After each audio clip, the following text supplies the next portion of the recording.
네, 현재까지 진행되어 온 연구를 보면 유전적 요소와 환경적 요소 간의 상호작용으로 인하여 발생하는 것으로 알려져 있습니다.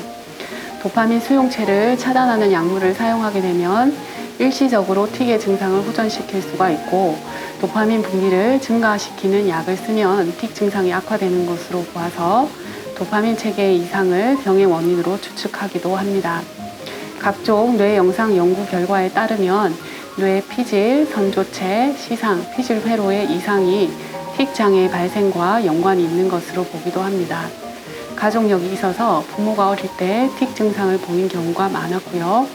일란성 쌍생아의 경우에는 투렛 장애는 54에서 89%의 일치율을 보이게 되고, 만성 틱 장애까지 포함될 때 일치율이 94에서 100%에 이르는 것으로 보아서 상당한 유전적 원인을 갖고 있는 것으로 봅니다. 그 외 출산 과정에서 뇌 손상이라든가 뇌 염증, 출생 시 체중, 산모의 스트레스 등도 틱 장애와 관련이 있다는 보고가 있습니다. 우선 아이가 어떤 증상을 가지고 있는지 부모님께서 잘 살펴보셔야 합니다. 대부분의 선생님들이 틱에 대해서 이해를 잘 하고 계셔서 학교나 학원에서 눈에 띄는 증상이 있을 때 부모님께 먼저 알려주시기도 합니다. 하지만 어떤 증상은 학교에서만 보일 수도 있고 반대로 집에서만 표출되는 증상도 있기 때문에 아이의 증상이 두드러지게 눈에 띈다면 선생님과 상담을 통해서 공유하는 것도 필요합니다.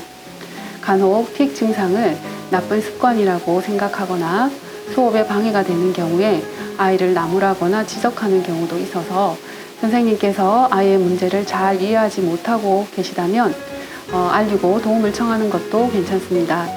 간혹 수업에 방해가 되고 이해가 되지 않는 행동을 할 때도 있지만 아이가 의도를 가지고 행하는 것이 아니라는 것을 잘 알아야 합니다. 수업 중 아이가 틱이 심하게 나타나면 교실 밖으로 나가서 방해받지 않고 혼자 있을 수 있도록 허용해 주는 것도 필요합니다. 학습과 관련되어 틱 증상이 있다면 아이에게 주어진 과제 양이나 시간을 조절해 주는 것이 필요합니다. 무조건 학원이나 학습지를 끊어야 하는 것이 아니라 아이가 힘들어하는 부분은 없는지 학원 선생님의 수업 방식이나 숙제량을 잘 살펴보셔서 소화할 수 있는 정도로 조절해 주시는 것이 필요합니다. 틱의 증상을 잘 이해하고 있는 것이 무엇보다 중요합니다. 틱 증상은 불수의적인 것으로 고의로 그러는 것이 아닙니다.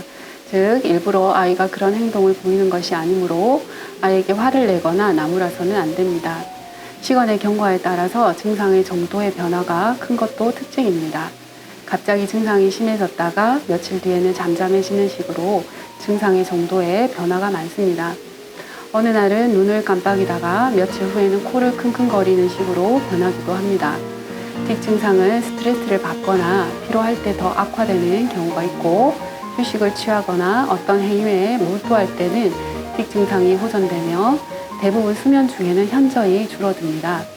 틱 증상은 일시적으로 스스로 억제할 수 있기 때문에 수업 시간에는 참고 있다가 집에서 틱 증상을 많이 보이는 경우도 있는데요.